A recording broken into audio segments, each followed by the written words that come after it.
Bismillahirrahmanirrahim. Assalamualaikum warahmatullahi wabarakatuh. Alhamdulillahi rabbil alamin. Wabihi nasta'inu ala umurid dunya waddin. Assalatu wassalamu ala ashrafil anbiya'i wal mursalin. Sallallahu wasallama wa baraka alaihi wa ala alihi wa ashabihi ajma'in wa man tabi'ahum bi ihsanin ila yaumiddin, amma ba'd. Ayyuhal ikhwatu billah, a'azzani Allah wa iyyakum. Para jamaah Masjid Khadijah yang semoga senantiasa dirahmati dan diberkahi oleh Allah Subhanahu wa taala, dan kita doakan selalu semoga mendapatkan penjagaan dan perlindungan dari Allah Rabbul Alamin Al-Karim Al-Hafidh wa huwa khairul hafidhin, dari segala keburukan, dari segala mara bahaya, termasuk dari penyakit-penyakit yang mematikan. Amin ya mujibas sa'ilin. Kita panjatkan puji dan syukur kita kehadirat Allah Subhanahu wa taala, berkat limpahan nikmat, karunia dan taufiknya.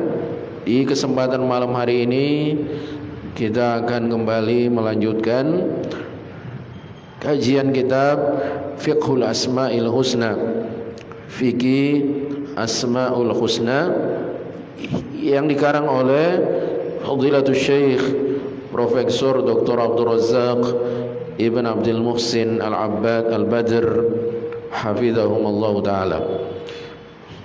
Baik, jamaah sekalian, kita akan lanjutkan pembahasan yang baru saja kita mulai dari pertemuan pekan yang lalu, yaitu bagian yang ke-75 di dalam kitab ini. Nama Allah Subhanahu wa taala Al-Mannan. Nama Al-Mannan, Allah Maha Pemberi Karunia. Allah Maha Pemberi Karunia. Baik. Sudah dibawakan oleh beliau seperti kebiasaan di dalam pembahasan setiap nama dari nama-nama Allah Subhanahu wa taala, diawali dengan menyebutkan dalil untuk menetapkan atau memastikan apakah itu termasuk di antara Asmaul Husna. Nah, sudah dibawakan oleh beliau dalil tentang nama Allah Subhanahu wa taala Al-Mannan. Sebuah hadis yang diriwayatkan oleh Imam Ahmad dan yang lainnya dari Anas bin Malik radhiyallahu an, bahwa Nabi sallallahu alaihi wasallam pernah mendengarkan seorang laki-laki yang berdoa, dan di dalam doanya si laki-laki itu membaca, Allahumma inni as'aluka bi anna lakal hamd la ilaha illa anta wahdaka la syarika lak Al-Mannan. Nah, disitulah disebutkan nama Al-Mannan, Allah Maha Pemberi Karunia. Badi'us samawati wal ard dzul jalali wal ikram.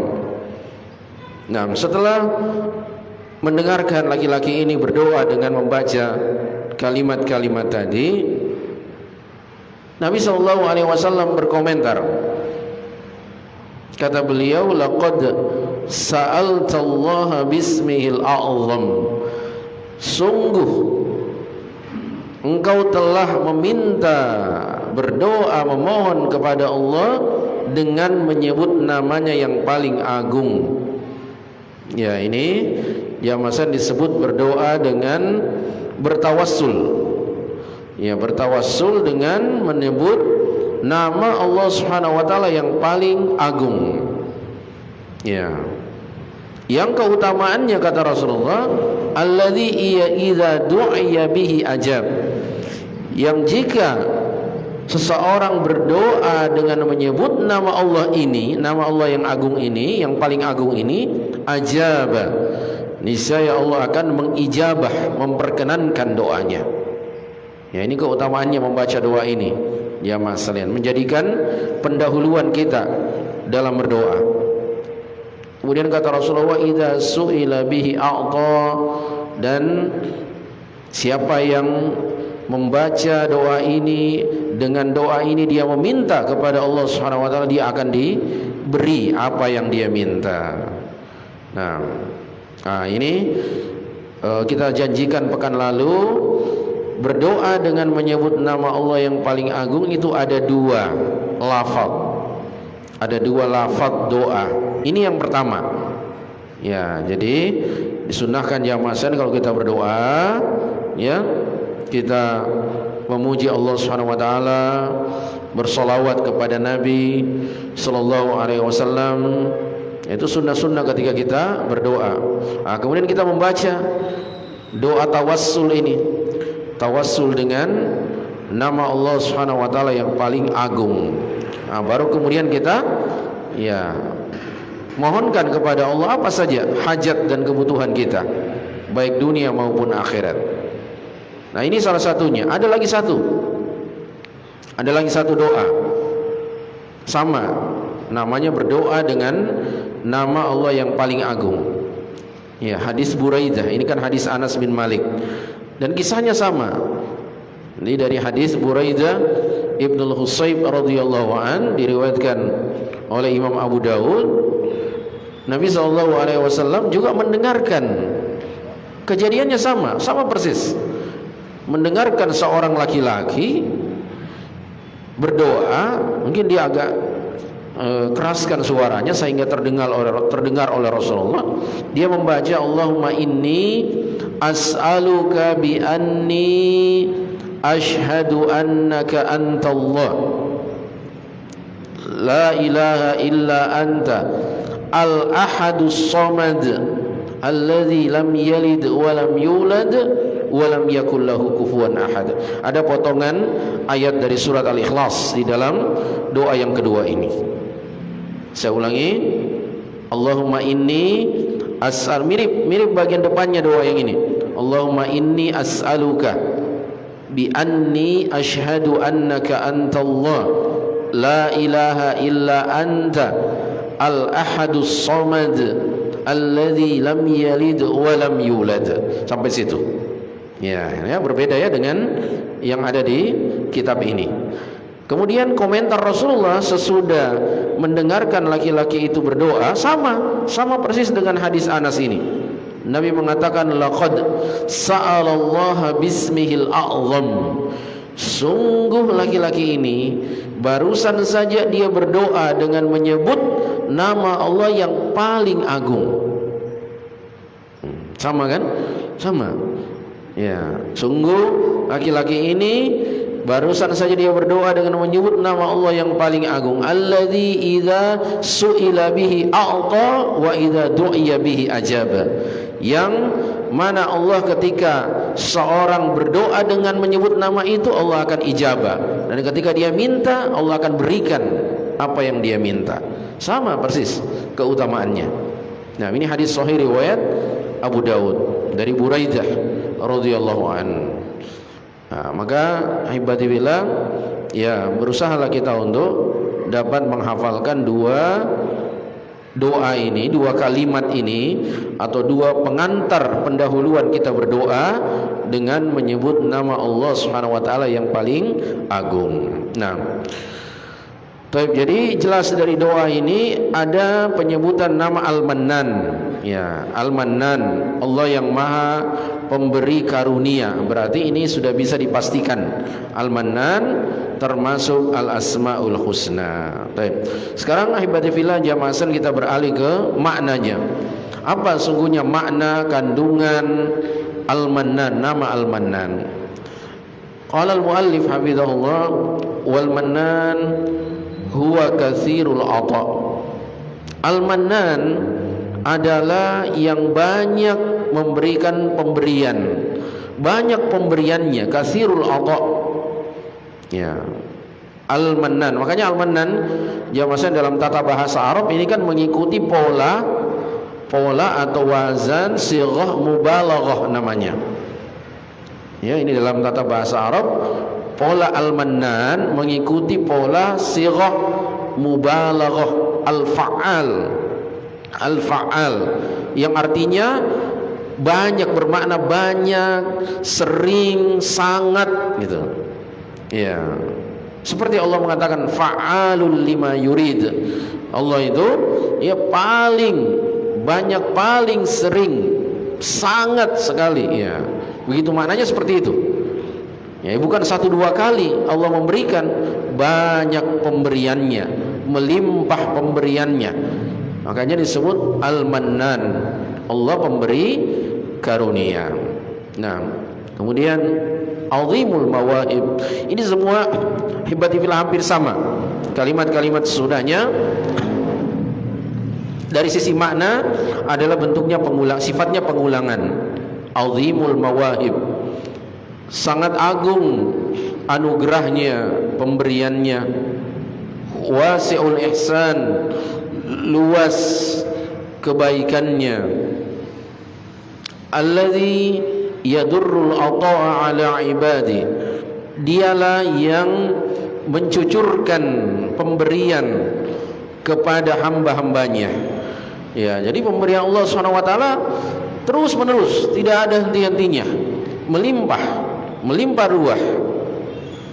Wa yuwalin na'ama alaihim tafaddulan minhu wa ikrama. Dialah Allah Subhanahu wa taala yang melimpahkan nikmat itu terus menerus, berturut-turut. Yuwali, habis satu nikmat berikutnya, habis satu nikmat terus seperti itu. Dan ini adalah tafaddulan minhu wa ikrama, sebagai bentuk karunia dari Allah Subhanahu wa taala dan pemuliaan darinya. Berikutnya wala mannana 'alal itlaqi illa Allah wahda. Tidak ada Al-Mannan, tidak ada yang memberikan nikmat karunia atau pemberian secara mutlak kecuali Allah Subhanahu wa taala semata. Nah, kalau kita makhluk, kita kadang memberi, kadang tidak memberi. Ya kan, itu sifat kita. Sekaya apapun kita, atau seorang penguasa, seorang raja, ya, dia kadang memberikan, kadang juga tidak. Tapi Allah Subhanahu wa taala terus menerus pemberiannya. Ya, maksudnya jamaah ini Allah berikan kepada si A, kadang tidak diberikan kepada si A, tapi diberikan kepada si B, terus seperti itu. Semua makhluk diberi oleh Allah Subhanahu wa taala. Berikutnya alladzi yabda'u bin nawal qabla as-su'al. Dialah Allah Subhanahu wa taala yang memulai memberikan sebelum diminta. Ya, Allah Subhanahu wa taala di antara sifatnya dari makna nama Al-Mannan, dia memberikan sebelum kita memintanya.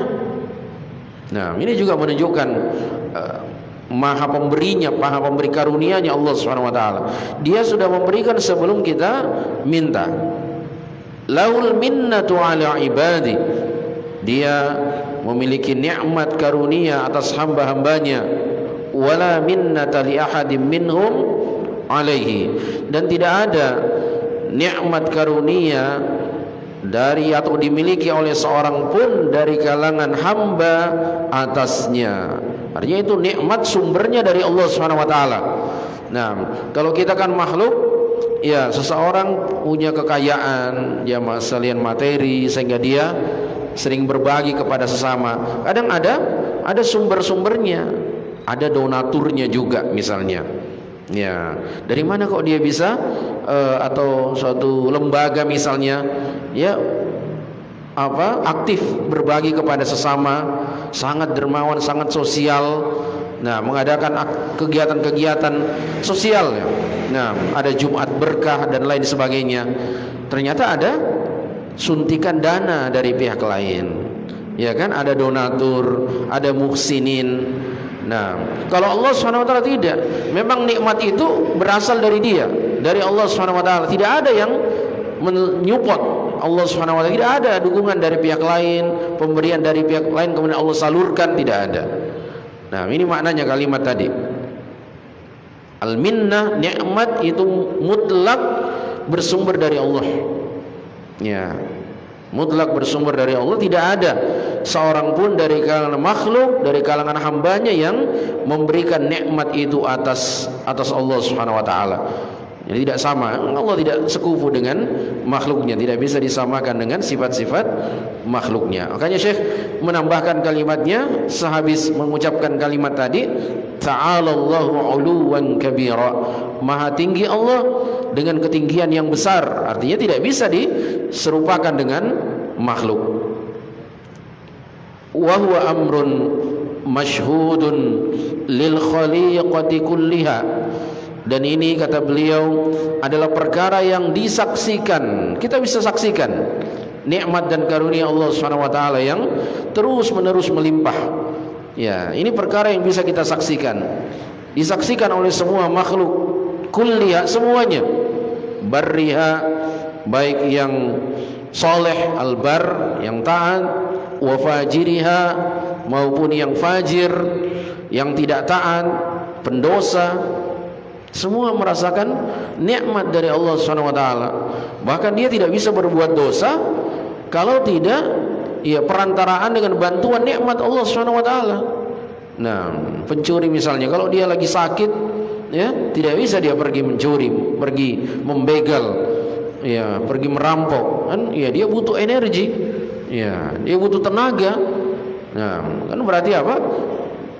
Dia merasakan nikmat Allah Subhanahu wa taala, cuma sayang sekali dia mempergunakan nikmat itu di jalan yang tidak diridhoi Allah Subhanahu wa taala. Jadi semua merasakannya, baik yang taat, yang soleh, yang fajir, yang mujrim, pendosa, min jazili mawahibihi wa sa'ati atayahu. Dari banyaknya anugerah pemberian Allah Subhanahu wa taala dan luasnya karunia pemberian Allah Subhanahu wa taala. Wa karimi ayadihi wa jamili sana'ihi wa sa'ati rahmatih. Dan mereka yang tadi semua menyaksikan, semua merasakan kedermawanan tangan-tangan Allah dan indahnya perbuatan-perbuatan Allah dan luasnya rahmatnya, wa birrihi wa lutfihi, dan kebaikan Allah serta kelembutannya. Semua makhluk yang masalahnya merasakan ini. Nah, semua, baik dia itu dalam keadaan mengakui sengaja, tak tahu, ya, pengakuan itu artinya spontan dari dia memang menyadari Allah Maha Memberi, atau juga seorang yang dalam keadaan terpaksa, tau'aw wa karha, ya, baik dia tahu bahwasanya memang ini pemberian Allah, atau dia mengungkapkan itu karena terpaksa, ya, terpaksa merasakan nikmat Allah. Nah, tidak mungkin orang-orang fajir, ya, orang-orang mujrim, ya, mereka tentu saja merasakan betapa besarnya karunia Allah Subhanahu wa taala, nikmat yang Allah berikan kepada mereka, ya, dari badannya, dari suaranya, dari fisiknya, bahkan juga mereka bergelimangan materi. Nah, cuma kadang tidak bisa diungkapkan, ya, dengan tulus. Mereka ungkapkan itu dengan terpaksa. Mereka harus terima itu kebaikan Allah Subhanahu wa taala. Selanjutnya kata beliau, wa ijabatihi li da'awatil muttarrin.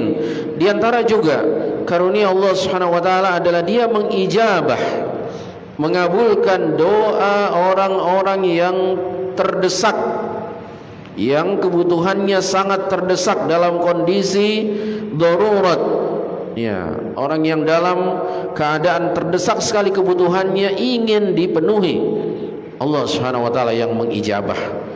Contohnya para nabi dan rasul alaihi wassalatu wassalam, Nabi Yunus di dalam perut ikan paus, Nabi Ayub, ya, yang diuji oleh Allah Subhanahu wa taala dengan penyakit yang menggerogoti seluruh tubuh beliau, dan nabi-nabi yang lain. Nah, wa kashfi kurubatil makrubin, dan dialah Allah Subhanahu wa taala yang menyingkap kesulitan orang-orang yang di dalam kesulitan. Wa ighatsatil malhufin, dan dialah yang menolong orang-orang yang sangat membutuhkan pertolongan.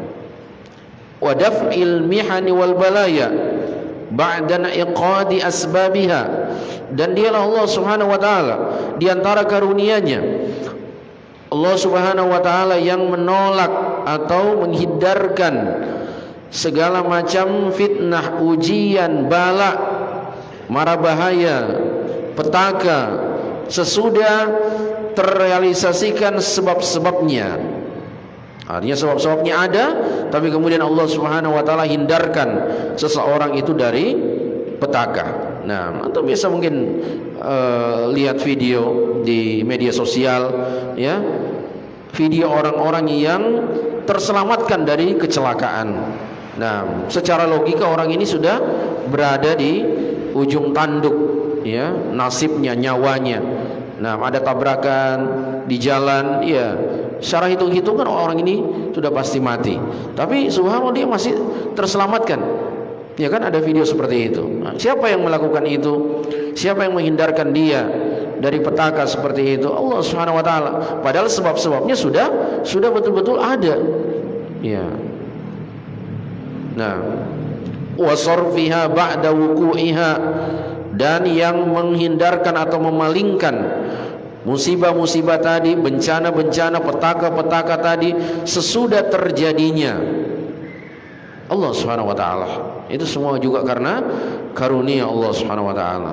Wa lutfihi ta'ala fi dzalik, atau bisa juga kita baca wa lutfuhu ta'ala fi dzalika ila ma la tablughuhul amal, dan kelembutan Allah Subhanahu wa taala dalam perkara semua itu tidak akan sampai dijangkau oleh angan-angan dan cita-cita atau harapan.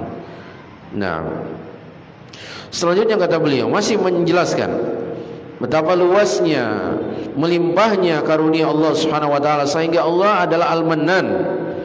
Kata beliau hafizahullah, wa min azimi min mannihi subhanahu, dan di antara besarnya karunia Allah Subhanahu wa taala hidayatuhu khassatahu wa ibadahu ila sabili daris salam. Nah, ini jamaah sekalian.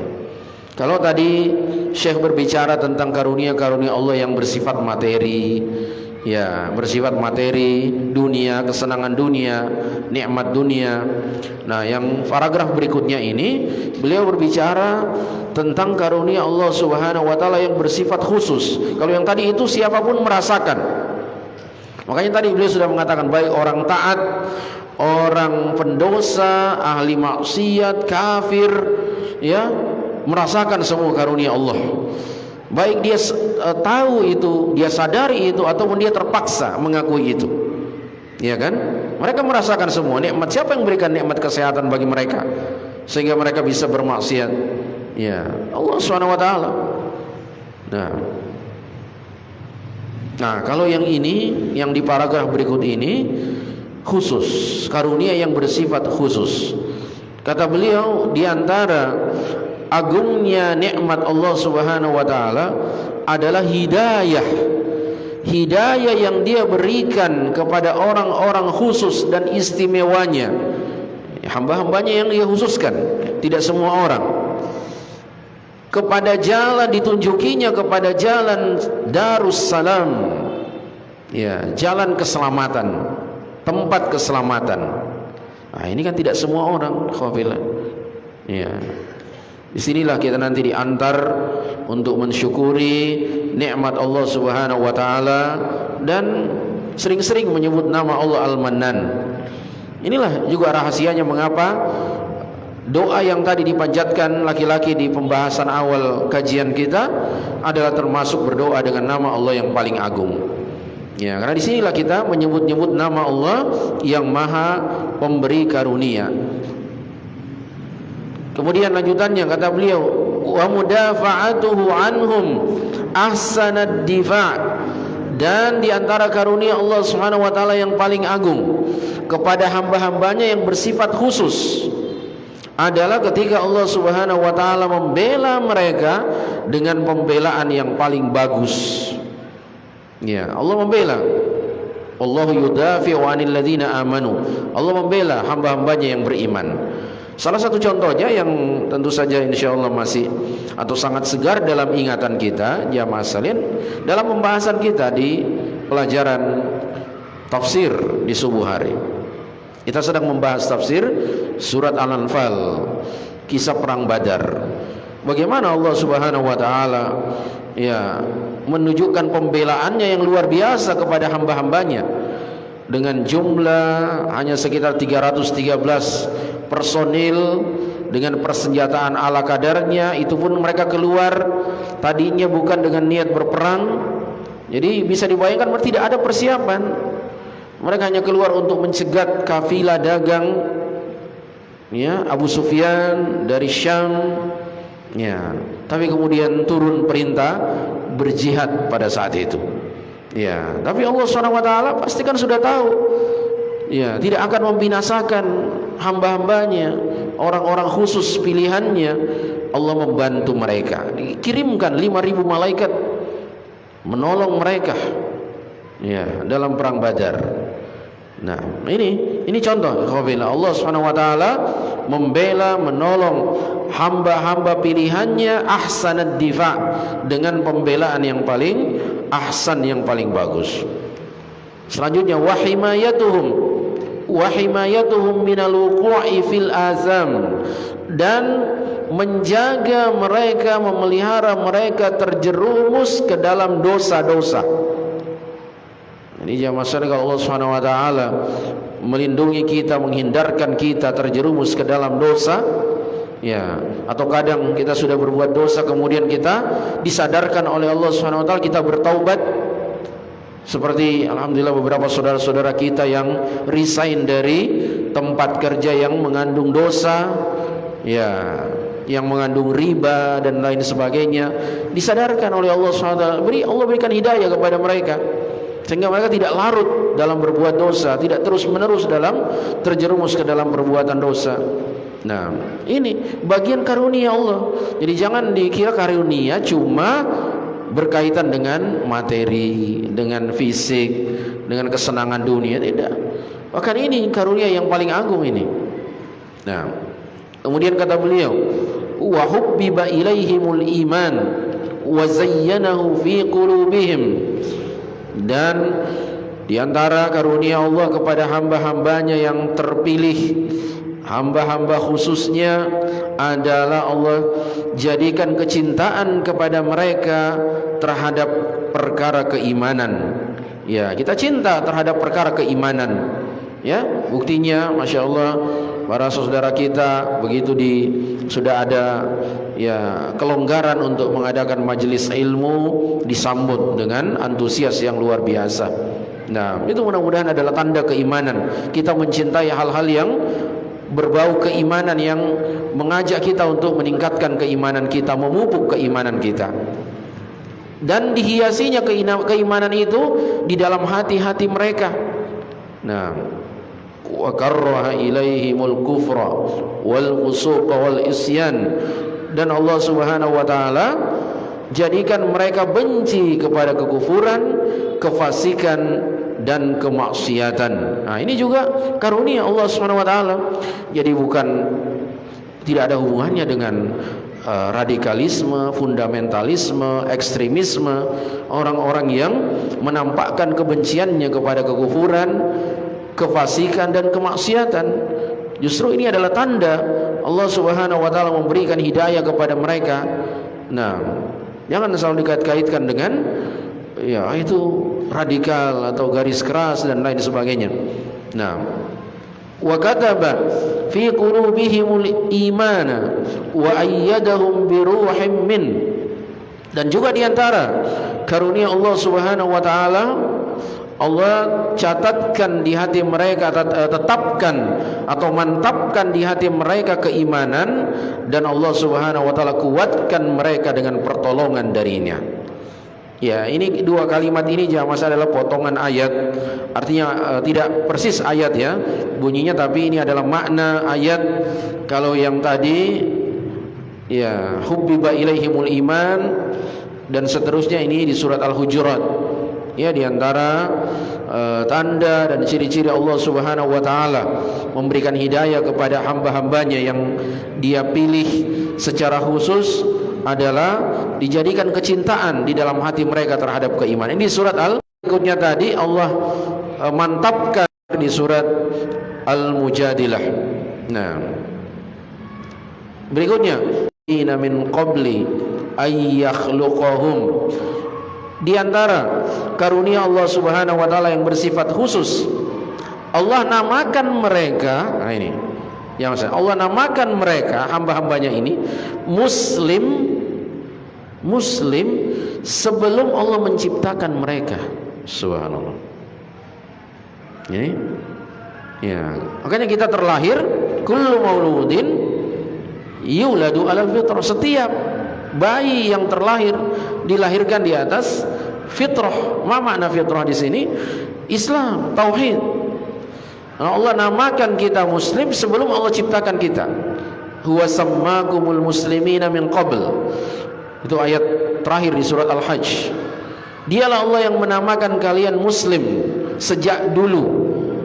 Jadi sebelum Allah ciptakan kita, Allah sudah namakan kita muslim. Artinya muslim berserah diri kepada Allah, terlahir dalam keadaan Islam, muslim.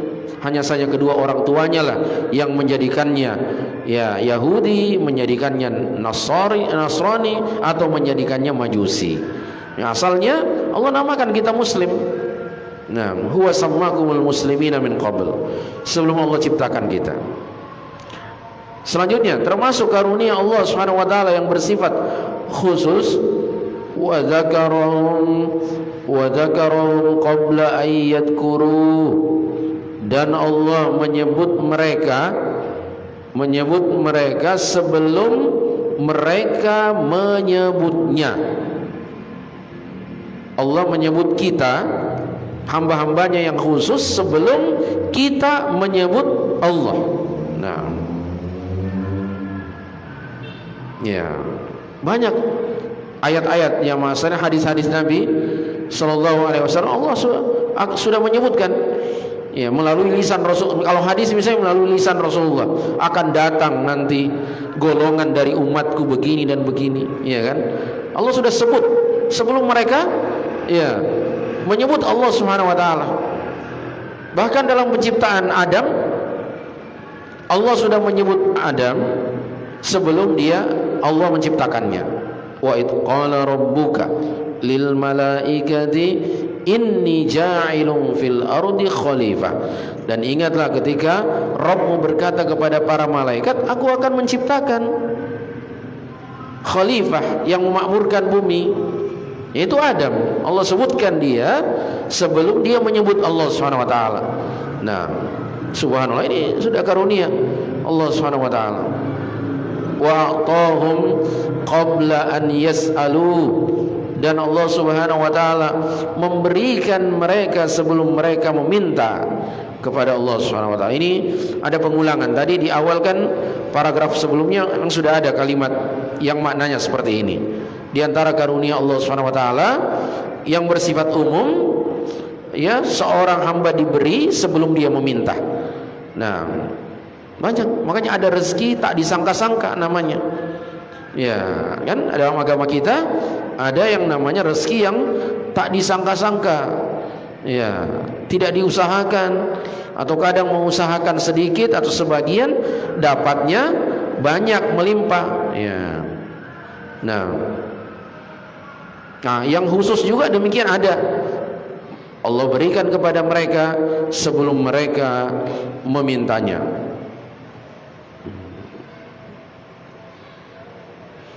Iya, dan mungkin sampai di sini dulu, sampai pada kalimat ini dulu yang bisa kita bawakan dalam menjelaskan makna kandungan Dan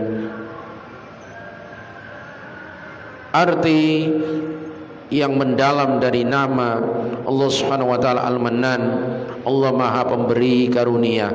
Dari sini jamaah sekalian, diharapkan kita sudah ada makna walaupun secara global, ya, secara global dulu tentang apa itu makna dari nama Allah Subhanahu wa taala Al-Mannan. Jadi kalau kita pun belum sanggup menghafal dua doa yang tadi disebutkan, ya tidak apa-apa kita sebutkan nama Allah Al-Mannan ini saja sebelum kita meminta. Ya Mannan, kita ulang-ulang ya Mannan, ya berikan saya ini, berikan saya itu, ya sebut-sebut saja. Nah, itu namanya tawassul dengan Asmaul Husna, tapi masih secara umum. Nah, itu juga diperintahkan oleh Allah dalam Al-Quran, walillahil asmaul husna fad'uhu biha. Allah memiliki nama-nama yang terindah, maka berdoalah kalian dengannya. Ya, jadi tidak usah nunggu sampai menghafal semuanya. Mungkin agak panjang ini, ya butuh kesungguhan untuk menghafalnya. Ya, sebutlah jamaah sekalian nama Allah Al-Mannan, ya Mannan, ya urzuqni misalnya. Ya, minta apa saja dari kebaikan dunia dan akhirat. Sebut nama Allah Al-Mannan yang Maha Pemberi Karunia. Nah, taib naktafi bihadzal qadar, sampai di sini hibati fillah, semoga bermanfaat. Subhanakallahumma wa bihamdik, asyhadu an la ilaha illa anta, astaghfiruka wa atubu ilaik. Wa akhiru da'wana anil hamdulillahi rabbil alamin. Tsumma assalamu alaikum warahmatullahi wabarakatuh.